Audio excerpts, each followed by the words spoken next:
68મા વચનામૃતમાં શ્રીજી મહારાજ એક પ્રશ્ન પૂછે છે. 69 કાળમાં, આ 69 કાળ તો ઇતિહાસમાં નોંધ છે, બહુ ભયંકર દુષ્કાળ હતો. 69 કાળમાં 1 મહિના સુધી જ્યારે અમને નિદ્રા આવે ત્યારે એમ ભાસતું કે અમે પુરુષોત્તમપુરીમાં જઈ શ્રી જગન્નાથજીની મૂર્તિને વિશે પ્રવેશ કરીને રહ્યા છીએ. અને એ મૂર્તિ કાષ્ટની જણાય, છતાં એના નેત્રે કરીને અમે સર્વને દેખતા. પૂજારીનો ભક્તિભાવ પણ દેખતા અને છળ કપટ પણ દેખતા.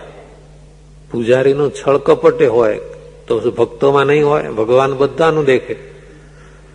તમે ઠાકોરજી પાસે હાથ જોડીને ઉભા હો ત્યારે તમારો ભાવ ભગવાન જોઈ શકે, એમ અંદર બીજો મસાલો ભર્યો હોય એ પણ જોઈ શકે છે. ઈશ્વર પાસે કઈ છાનું રહેતું નથી. અમદાવાદથી 12-15 કિલોમીટરનું એક નાનું ગામડું છે. તે એક પગારદાર પૂજારી હતા. મહિનો થાય એટલે ચોક્કસ રકમ મળી જાય. ખેડૂતના ગામડાઓમાં એવો હજુ લગભગ આવો રિવાજ છે.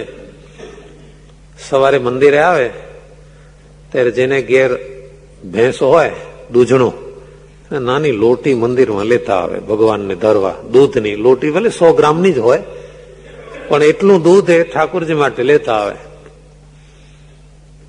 ત્યાં પગારદાર પૂજારી પડદો નાખે, પેલા હરિભક્ત લોટી લાવ્યા હોય તે અંદર લઈ જઈ પડદામાં અને જે સ્વયંસિદ્ધિ વળગાડી દે. પેલો લાવનાર ભક્તને એમ કે ત્યાં વાસણમાં ઠલવી લીધી હશે, પછી ગરમ કરીને ગાળીને ઠાકોરજીને દર્શે, પણ એ ઉભા ઉભા જ લોટી પધરાવી દે. 2 સાધુ ત્યાં પહોંચ્યા એટલે હરિભક્ત કે છે, સ્વામી રોકાવ ના, હવે અત્યારે તો આગળ જવું છે. ના, પણ થોડું દૂધ બૂધ કઈ લેતા જાઓ. અમારા અહીં બધા હરિભક્તો સવારે દૂધ લઈને આવે છે. સંતો કે છે દૂધ ક્યાં છે? તો કે વાસણમાં જુઓ. કઈ ન મળે, ખાલી 7-8 જણા દૂધ લાવે છે. ક્યાં ગયું? ભગવાન પી ગયા, બીજું શું, ક્યાં ગયો? પછી તપાસ કરીએ ભક્તે ત્યારે બહુ ખબર ધીમે ધીમે પડી. એટલે પૂજારીનો ભક્તિભાવ અને છળકપટ ભગવાન જુએ છે.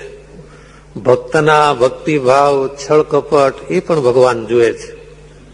બહુ ધ્યાન રાખવા જો, સજાગ રાખવા જેવી વાત છે.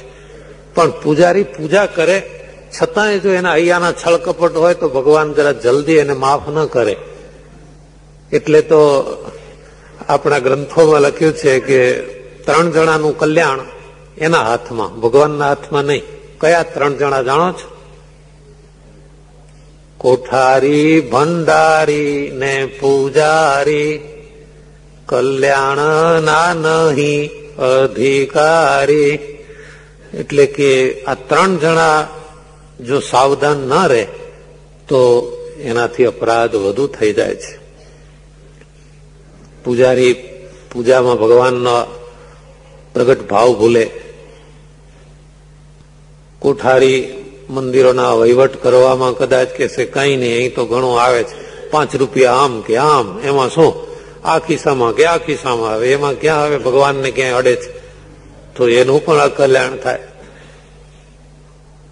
અને ભંડારી એટલે રસોડું સંભાળનાર, એને પણ બહુ સાવધાન રહેવું પડે. કયો પ્રસાદ ક્યાં જાય છે, શું થાય છે. એટલે આ 3 વસ્તુમાં જરા ભય સ્થાનો છે. ભગવાનને અંતર્યામી જાણીને જો આ 3 વિભાગમાં સેવા આપતા હોય એનો માટે આ ભય નથી. એટલે શ્રીજી મહારાજ એમ કહે છે કે અમે 1 મહિના સુધી આ જોયેલું. અમને એવું લાગતું કે અમે એ મૂર્તિમાં રહ્યા છીએ. અને એમ તો સુખદેવજી પણ વૃક્ષમાં પ્રવેશ કરીને બોલ્યા હતા એવું શાસ્ત્રમાં વચન છે. તો સાવધાન થઈને સાંભળજો કે ભગવાન પોતાની ઈચ્છામાં આવે ત્યાં પ્રવેશ કરે છે.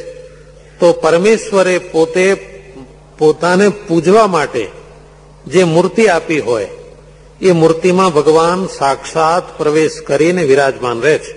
એ મૂર્તિને જ્યારે ભક્ત પૂજતો હોય ત્યારે એમ સમજવું જોઈએ કે આ મૂર્તિમાં પ્રગટ ભગવાન બિરાજે છે. વળી સંતના હૃદયમાં પણ ભગવાન પ્રગટ બિરાજે છે. માટે મૂર્તિને ચિત્રામણની કે સંતને બીજા મનુષ્ય જેવા જે જાણે તો એને ભગવાનનો નિશ્ચય જ નથી. માટે ભગવાનની મૂર્તિની અને સંતની સદાય મર્યાદા જાળવવી.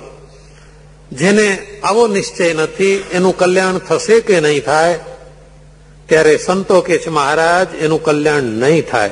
કારણ કે એને ભગવાનની મૂર્તિમાં અને સંતમાં નાસ્તિક ભાવ આવ્યો છે.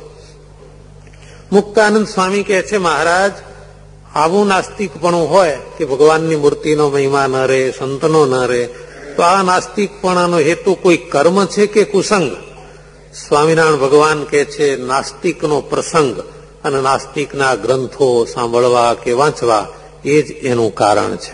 શ્રીજી મહારાજે આ વાર્તા કરી છે. સ્વામિનારાયણ ભગવાનની